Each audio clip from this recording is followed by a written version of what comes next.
दोस्तों, Indian share market में हाल ही के महीनों में भारी बिकवाली का माहौल रहा और मंदी की आकांक्षा से इन्वेस्टरों में मायूसी छाई रही। लेकिन दोस्तों, अब जैसे जैसे बाजार में हरियाली लौट रही है तो सभी के मन में एक ही सवाल उठ रहा है, क्या स्टॉक मार्केट के बुरे दिन अब सच में खत्म हो गए हैं या रियली अब एक नए रैली की शुरुआत हो चुकी है। तो दोस्तों, आइए विस्तार से देखते हैं कि इनकी हकीकत क्या है।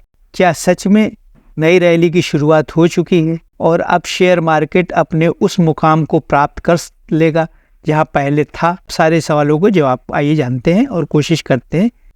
दोस्तों, अगर अभी तक हमारे चैनल को लाइक और सब्सक्राइब नहीं किया है तो लाइक और सब्सक्राइब करें और बेल का आइकन हिट करें ताकि आगे ही आपको शेयर मार्केट के बारे में नई नई जानकारियाँ प्राप्त हो सके। क्या आने वाले दिनों में सितंबर 24 से भी बड़ी रैली हमारे शेयर मार्केट में देखी जा सकती है? जैसा कि सभी को पता है कि सितंबर 24 में शेयर मार्केट अपनी ऊंचाइयों पे था और निफ्टी 26,000 से ऊपर था, सेंसेक्स भी 85,000 के ऊपर चला गया था। क्या हमको ऐसे संकेत मिलने शुरू हो गए हैं जिससे हमको समझ लेना चाहिए कि इससे बड़ी रैली हमारे मार्केट में आ सकती है? तो चलिए देखते हैं क्या है वो संकेत जिनसे हमको ये सारी बातें जान लेना चाहिए। तो सबसे पहले हम यूएस इकोनॉमी को देखते हैं, वहाँ की स्थिति देखते हैं। यूएस इकोनॉमी की स्थिति ऐसी है कि वहाँ अब मंदी की आड़ सुनाई देने लगी है और ट्रंप की नई नई पॉलिसियों की वजह से जीडीपी में स्लो डाउन का अनुमान लगाया जा रहा है। ऐसे में जल्द ही फेडरल रिजर्व को जो है ब्याज दरों में कटौती की ज़रूरत पड़ सकती है और उनको मजबूर होना पड़ सकता है कि ब्याज के दरों में कटौती करें। और जैसे ही फेडरल रिजर्व ब्याज के दरों में कटौती करेगा तो अमेरिका में इंटरेस्ट रेट कम हो जाएगा, जिसका असर हमारे बाजारों पे बहुत अच्छा पड़ेगा और एफआईज इंडियन मार्केट में फिर से लौट सकते हैं क्योंकि हमारे मार्केट में उनको सबसे अच्छा ग्रोथ मिलेगा। ये वजह है कि एफआईज हमारे मार्केट में फिर से लौट सकते हैं और यहाँ अपने ज़्यादा से ज़्यादा इन्वेस्टमेंट कर सकते हैं। ये एक बड़ी बात है जिसकी वजह से हमारे बाज़ारों में फिर से रौनक लौट सकती है। ये एक बड़ी रैली का संकेत दे रहा है। और दूसरी बात यह है कि अभी इंडियन इकोनॉमी की स्थिति बहुत अच्छी है और रिजर्व बैंक भी ब्याज की दरों में कटौती कर सकता है।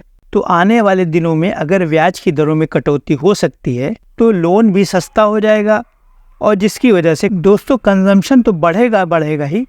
इसके अलावा हमारा फूड इन्फ्लेशन कंट्रोल में है, क्रूड ऑयल के दाम स्थिर बने हुए हैं। इन सारी बातों से बाज़ार में नई मजबूती मिलती है और ये संकेत हमको दे रहे हैं जिससे हमारा बाज़ार ऊपर की तरफ जा सकता है। तो दोस्तों, इस तरह के इम्पॉर्टेंट संकेत हमको पहले ही मिल रहे हैं।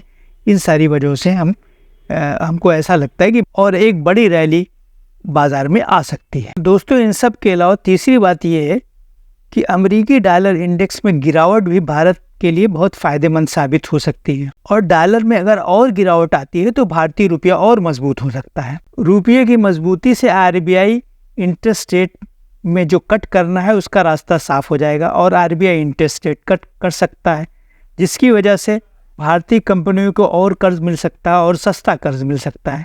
ये भी एक बड़ी बात है जिससे हमारी अर्थव्यवस्था और मजबूत हो सकती है। ये सब हमारे फ़ायदे के लिए हो सकता है। ये सारी बातें हैं। हमारे शेयर मार्केट के लिए एक और अच्छी बात यह है कि हमारे वहाँ पॉलिटिकल स्टेबिलिटी है और केंद्र में एक स्थिर सरकार है कि नीतियाँ एकदम साफ हैं, जिसकी वजह से भी हमारे बाज़ारों में अच्छी तेज़ी देखने को मिल रही है। और दोस्तों, डोमेस्टिक इन्वेस्टर जो हैं वो हमारे बाज़ार में हर तरह से सपोर्ट कर रहे हैं और हर तरह से इन्वेस्टमेंट बनाए हुए हैं, जो कि बाज़ार के लिए एक पॉजिटिव बात यह भी है।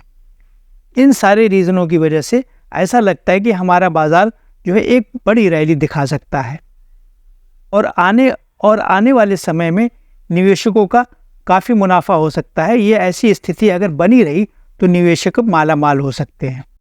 तो दोस्तों, अब ये सवाल उठता है कि स्टॉक मार्केट में इन्वेस्टर्स को नए सिरे से एंट्री करना चाहिए या नहीं करना चाहिए। तो जैसा सभी को पता है कि स्टॉक मार्केट लंबे समय से करेक्शन के दौर से गुजर रहा है और लंबे टाइम से करेक्शन के बाद अब स्टॉक मार्केट में कुछ जो है सुधार दिखाई दे रहा है और बीते हफ्ते भी बाज़ारों में अच्छी तेज़ी देखने को मिली है। बाज़ार खूब बढ़त के साथ है और बाज़ार अच्छी ख़रीदारी रही है। तो इन सब बातों को देखते हुए अगर आपको इन्वेस्टमेंट करना है या नए निवेशक इसमें एंट्री करना चाहते हैं और अपना इन्वेस्टमेंट करना चाहते हैं तो उनको उन्हीं स्टॉक्स में इन्वेस्टमेंट करना चाहिए जिनके फंडामेंटल अच्छे हैं, या जो क्वालिटी स्टॉक है, अच्छी कंपनी के स्टॉक में इन्वेस्टमेंट करना चाहिए। और ऐसी कंपनियों से दूर रहना चाहिए जिनके फंडामेंटल्स अच्छे नहीं हैं और जिनके रिजल्ट अच्छे नहीं, ऐसी कंपनियों से दूर रहना चाहिए।